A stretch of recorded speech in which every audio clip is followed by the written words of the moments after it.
इयत्ता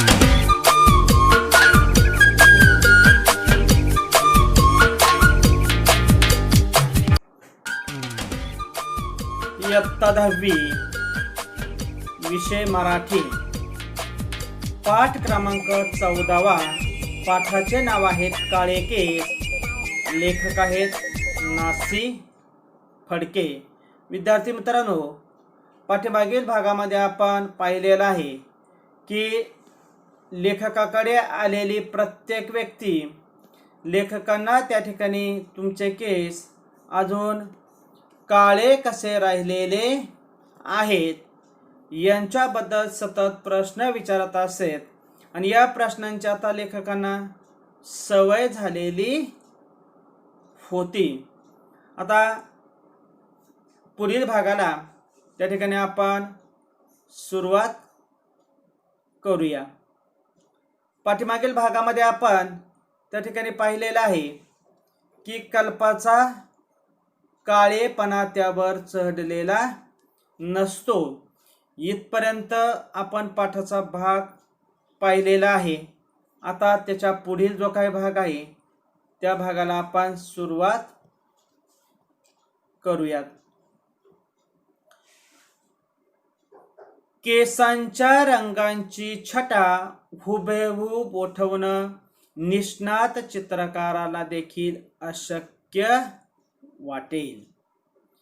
मी आपले केस काळे राखण्यासाठी काहीतरी विशेष उपाय केला असला पाहिजे अशी समजूत माझ्या मित्रांनी का करून घेतली होती ते माझ्या लक्षात आलं.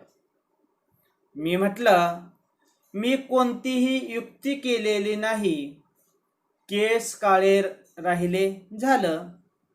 ते म्हणाले, तुम्ही खरं सांगत नाही, केस आपोआप काळे राहतात काय? बोला, खरं बोला, काय इलाज केलेत? मग मला त्यांची थोडी चेष्टा करण्याची लहर आली व मी म्हटलं, तुम्ही पिच्छाच पुरवत आहात तेव्हा सांगणं भाग आहे. आता कसं बोललात? ते खुशीत येऊन म्हणाले, सांगा काय केलं? मी म्हटलं, असं पहा, केस कशामुळे पांढरे होतात? फार विचार केल्यानं नाही का? हे कारण मान्य करण्यात ते स्वतः फार विचारी ठरत होते. त्यामुळे क्षणाचाही विचार अगर विलंब न करता ते म्हणाले, हो, असं तज्ज्ञांचं मत आहे खरं. मी म्हटलं, मग या मतावरूनच केस पांढरे होऊ न देण्याचा उपाय उघड नाही का होत? तोच उपाय मी केला. ते म्हणाले, लक्षात नाही आलं. मी म्हटलं, उगीच भ्रम आहे लोकांचा. भ्रम म्हणजे गैरसमज. असं म्हणून मी त्या गृहस्थांना तो विषय तेवढ्यावर सोडायला लावला. ते माझा निरोप घेऊन गेल्यावर माझ्या मनात आलं, तुम्ही विचार केव्हा करता असा प्रश्न मला कोणी केला तर मी काय उत्तर देईन? तुमची लिहायची वेळ कोणती असा प्रश्न मला नेहमी विचारला जातो. त्याप्रमाणेच मला जर एखाद्यानं विचारलं, तुमची विचार करायची वेळ कोणती, तर माझं उत्तर काय असेल? माझी विचार करण्याची वेळ कोणती? विचार करण्यासारखा प्रश्न आहे खरा. हा प्रश्न टाळता येण्यासारखा नाही. याचा एकदा निकाल लावलाच पाहिजे. निकाल लावणे म्हणजे शेवट करणे. या निश्चयानं मी स्वतःचं बरेच दिवस निरीक्षण केलं आणि आता मी निकाल लावला आहे. माझं उत्तर तयार आहे. उत्तर थोडंसं चमत्कारिक आहे. पण ते तुम्हाला सांगायला हरकत नाही. लेखक सांगतात की जर मला एखाद्याने विचारलं की तुमची विचार करण्याची वेळ कोणती, या प्रश्नाचं उत्तर बरेच दिवस मी शोधत होतो, स्वतःचं त्या ठिकाणी निरीक्षण करत होतो आणि शेवटी मला त्या प्रश्नाचं उत्तर सापडलेलं आहे. ते उत्तर थोडंसं चमत्कारिक आहे, परंतु तुम्हाला सांगायला काहीही हरकत नाही. मात्र माझी विचार करण्याची वेळ कोणती असं मला नका विचारू, कारण अमुकच वेळी नव्हे तर सदा सर्व काळात मी विचार करत असतो. लेखनाचा उद्योग करणाऱ्या माणसानं तो करायलाच हवा. नव्या नव्या कल्पनांच्या शोधात तो असतो. लेखन करणारी जी काही माणसं आहेत ती सतत विचार करत असतात, नवीन नवीन शोधण्याचा प्रयत्न करत असतात. अर्धवट सुचलेल्या कल्पनांच्या आकृती पूर्ण करण्याचा त्यांचा प्रयत्न असतो. गाढ झोपेच्या घटका सोडल्या तर त्याचं मन सतत विचार करतच असतं. त्याची सावली ज्याप्रमाणे त्याला कधी सोडणार नाही, तद्वत तो कोणत्याही उद्योगात कसला तरी विचार करत असतो. तेव्हा माझी विचार करण्याची वेळ कोणती ते सांगू, पण विचार करण्यासाठी कोणती वेळ मला सर्वात आवडते. अगर कोणत्या वेळी सर्वात जास्त विचार मला सुचतात असा प्रश्न विचारला तर त्याचे उत्तर देता येईल. माझं जे उत्तर आहे तेच इतर लेखक देतील की नाही कोणास ठाऊक. माझा अनुभव तेवढा मी सांगतो. तो असा की सकाळी दाढी करण्याची वेळ ही माझी विचार करण्याची सर्वात आवडती वेळ आहे आणि त्यावेळी मला नवे नवे विचार सुचतातही. लेखकांचं जे काही उत्तर आहे ते उत्तर इतरांपेक्षा वेगळं आहे. प्रत्येक व्यक्तीला त्या ठिकाणी विचार सुचत असतात. कुणाला खेळताना विचार सुचत असतात, कुणाला जेवण करताना विचार सुचतात, कुणाला त्या ठिकाणी गप्पा मारताना विचार सुचत असतात, कुणी फिरायला गेल्यानंतर त्या ठिकाणी विचार सुचत असतात.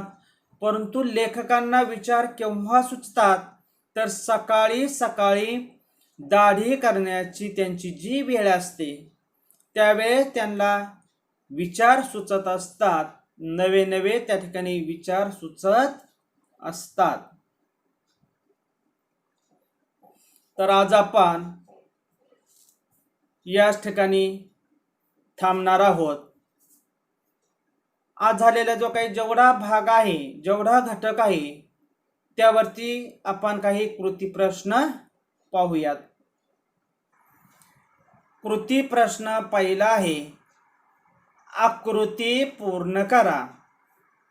लेखक सर्व काळ विचार करताना शोध घेणाऱ्या गोष्टी, या कृती प्रश्नाचं उत्तर आहे. पहिलं उत्तर आहे नव्या नव्या कल्पनांच्या शोधात असतो आणि दुसरं उत्तर आहे अर्धवट सुचलेल्या कल्पनांच्या आकृती पूर्ण करण्याचा प्रयत्न करतो. दुसरा कृती प्रश्न आहे ओघ तक्ता पूर्ण करा. या ठिकाणी एकूण 5 वाक्य लेखन करायची आहेत.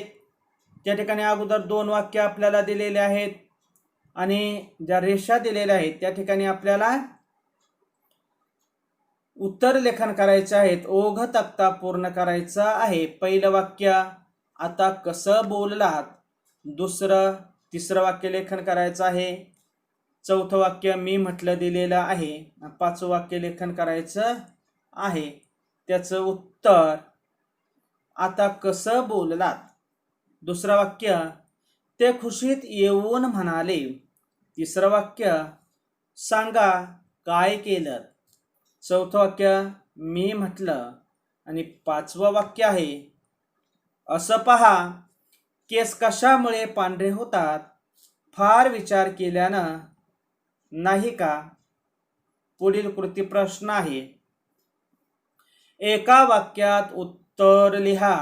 आकडा 1, केस पांढरे होण्याबाबत तज्ज्ञांचे काय मत आहे? उत्तर, फार विचार केल्याने केस पांढरे होतात असे तज्ज्ञांचे मत आहे. आकडा 2, लेखकाला कोणता प्रश्न विचार करण्यासारखा वाटतो?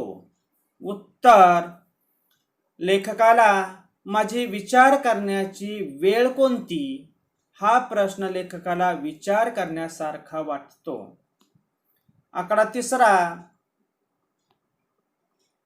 लेखकाची विचार करण्याची सर्वात आवडती वेळ कोणती?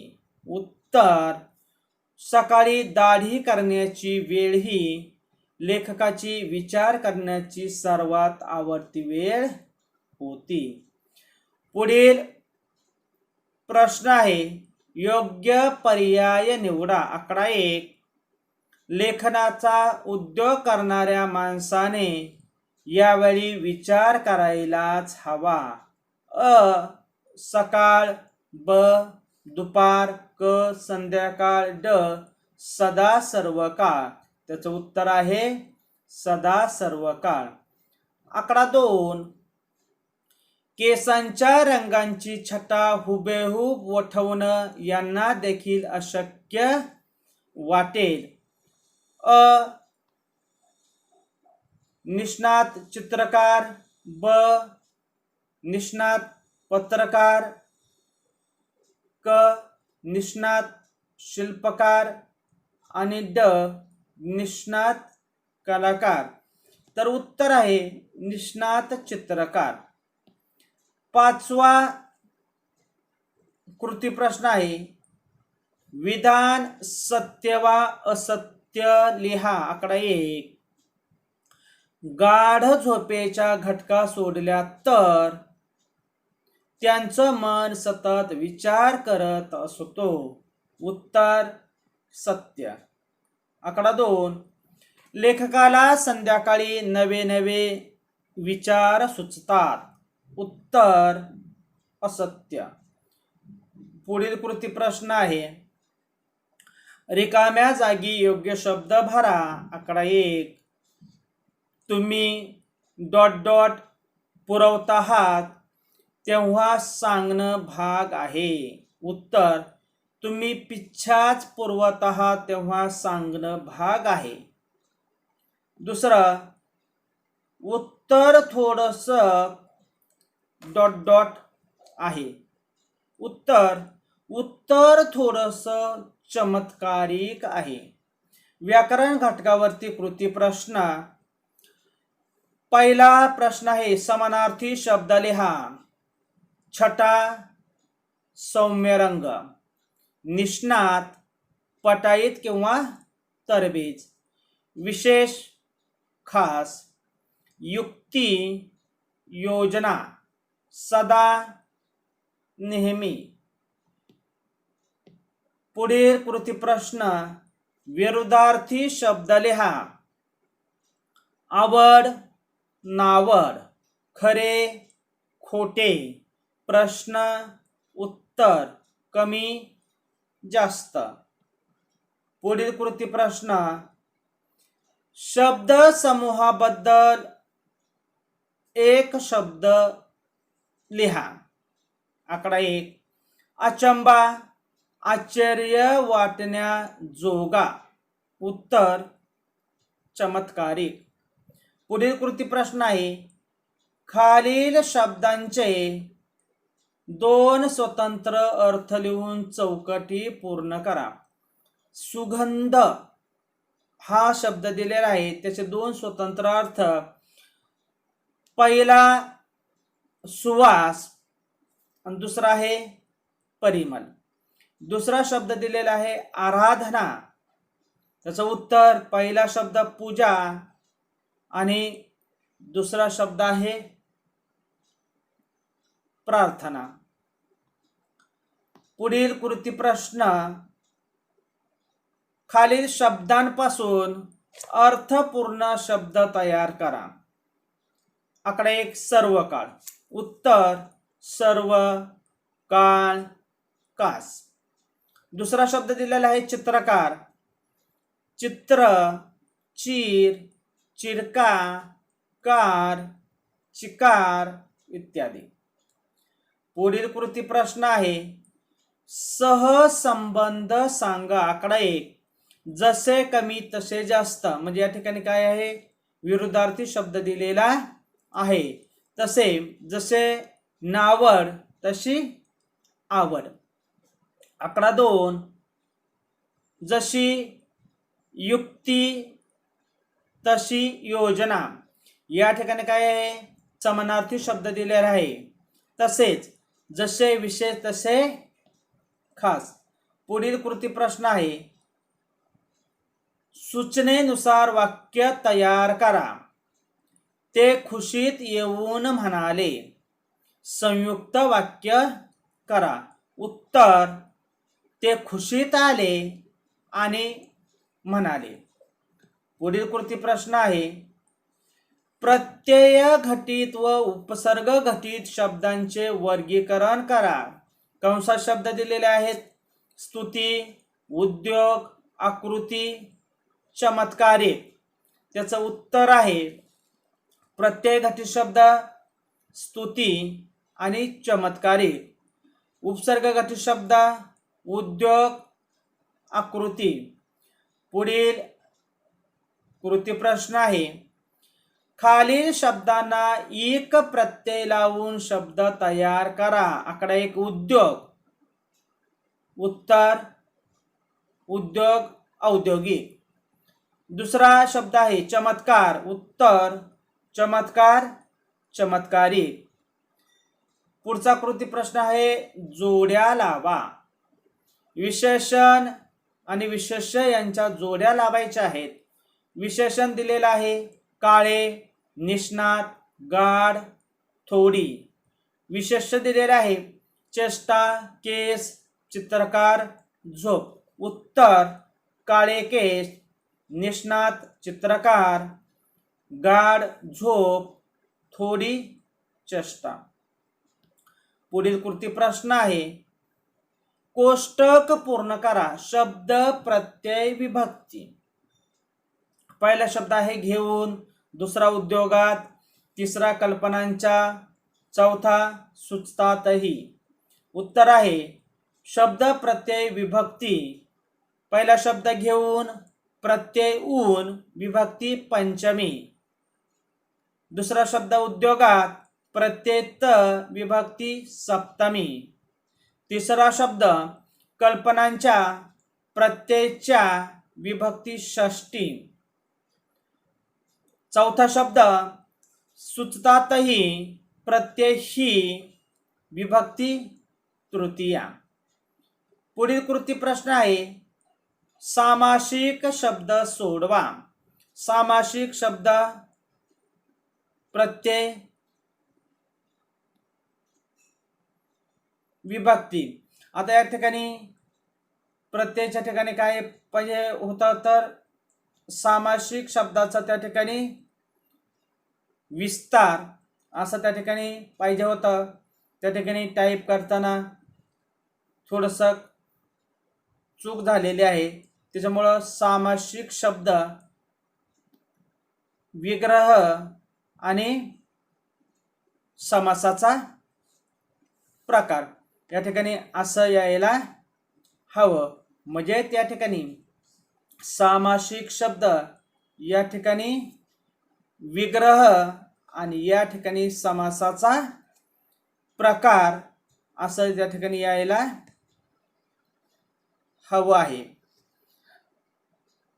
पहिला शब्द आहे सामासिक शब्द सर्व काळ आणि दुसरा शब्द आहे सुख दुःख. उत्तर सामासिक शब्द समासाचा विग्रह आणि समासाचा प्रकार.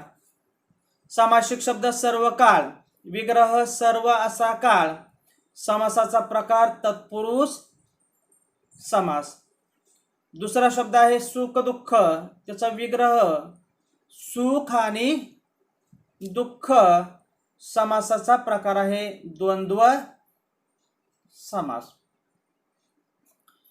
पुढील कृती प्रश्न आहे, खालील शब्द अकार विल्हेनुसार लावा. कंसात शब्द दिलेले आहेत: चित्रकार, निकाल, गाठ, कल्पना. उत्तर कल्पना, गाठ, चित्रकार, निकाल. पुढील कृती प्रश्न आहे, खालील वाक्प्रचारांचा अर्थ लिहा. पिच्छा पुरविणे, निकाल लावणे, लागण होणे. 3 वाक्प्रचार दिलेले आहेत. त्याचं उत्तर आहे, पहिला वाक्प्रचार पिच्छा पुरवणे अर्थ एखाद्या गोष्टीचा सतत पाठपुरावा करणे. निकाल लावणे अर्थ संपवणे. लागण होणे अर्थ प्रसार होणे. पुढील कृती प्रश्न आहे, खालील वाक्यात योग्य विराम चिन्हे योजा. म्हणजे खालील वाक्यात योग्य विराम चिन्हांचा वापर करा. ते म्हणाले लक्षात आलं नाही. उत्तर ते म्हणाले स्वल्पविराम, डबल अवतरण चिन्ह, लक्षात आलं नाही, उद्गारवाचक चिन्ह, डबल अवतरण चिन्ह, पूर्ण. आकडा 2 आहे, माझी विचार करण्याची वेळ कोणती. उत्तर माझी विचार करण्याची वेळ कोणती. वाक्याच्या नंतर प्रश्नचिन्ह आहे. या ठिकाणी पुढील कृती प्रश्न आहे, खालील शब्द लेखन नियमानुसार लिहा. 2 उदाहरणं दिलेली आहेत. सगळे शब्द व्यवस्थित वाचा.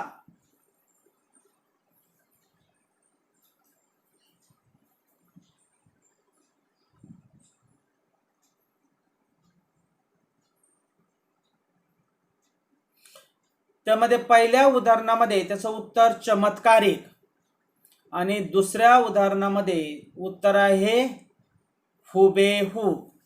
तर अशा पद्धतीनं या दुसऱ्या भागावरती आपण कृती प्रश्नांचा आढावा सुद्धा घेतलेला आहे. तर आज आपण याच ठिकाणी थांबूयात. पाठाचा राहिलेला जो काही भाग आहे त्याचा आढावा आपण पुढील तासाला घेऊयात.